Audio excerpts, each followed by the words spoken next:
சுத்த சன்மார்க்கத்தில் தியானம் ஓர் ஒழுக்கம் என்கிறார் சிவகுரு ஐயா அவர்கள். அப்படியல்ல, அவர் உண்மை தெரியாமல் பேசுகிறார். தியானத்தில் ஒழுக்கம் என்பது அட்டாங்க யோகத்தின் கீழ் வருகின்ற இயமம் நியமமே தியானத்தின் ஒழுக்கம். தியானத்தின் முடிவு ஜீவசமாதி அடைதல். சுத்த சன்மார்க்கத்தில் ஒழுக்கம் என்பது இந்திரிய ஒழுக்கம், கரண ஒழுக்கம், ஜீவ ஒழுக்கம், ஆன்ம ஒழுக்கம்.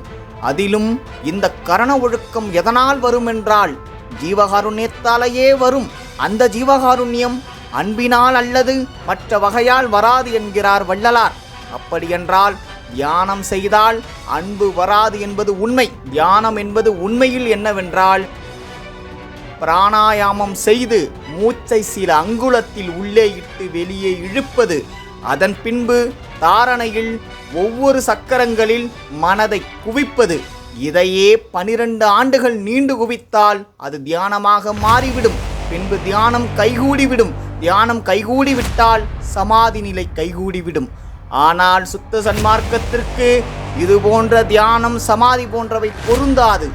ஏனென்றால் சமாதி பழக்கம் பழக்கமல்ல, சகஜ பழக்கமே பழக்கம் என்று கண்டித்தவர் வள்ளலார்.